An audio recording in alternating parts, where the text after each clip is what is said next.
गोकुळ सोबत गोकुल। गेली 4 दिवस सुरू असलेल्या धुवाधार पावसानं तळकट कोलजर रस्त्यावरती चिखलाचं साम्राज्य झालंय। उन्हाळ्यात धुळीचं साम्राज्य व आता पावसाळ्यात चिखलाचं साम्राज्य यामुळे कोलजर पंचक्रोशीतील नागरिक त्रस्त झाले आहेत। ठेकेदाराच्या हलगर्जीपणामुळे येथील नागरिकांना याचा त्रास सहन करावा लागत असल्याचा आरोप दिव्यांग संघटनेचे जिल्हाध्यक्ष साबाजी सावंत यांनी केला आहे।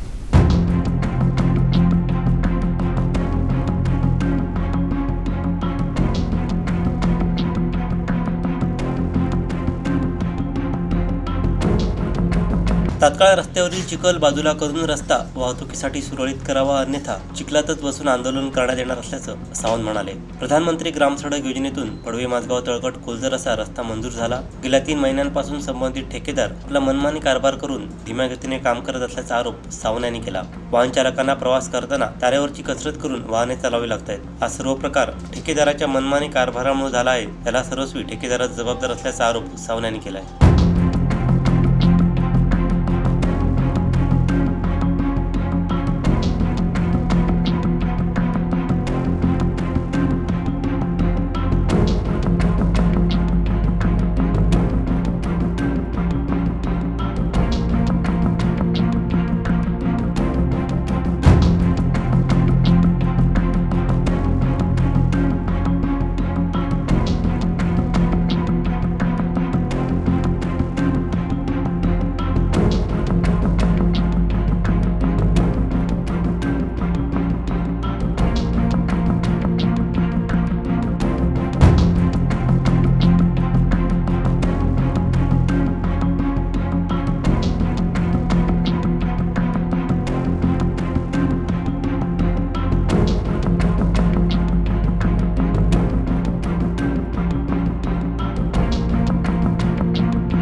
आमचे दिवसभरातले सर्व अपडेट्स, ताज्या घडामोडी आणि थेट लाईव्ह पाहण्यासाठी सबस्क्राइब करा, लाईक करा कोकणचं नंबर 1 महा चॅनल कोकण 7 लाईव्हचं YouTube चॅनल।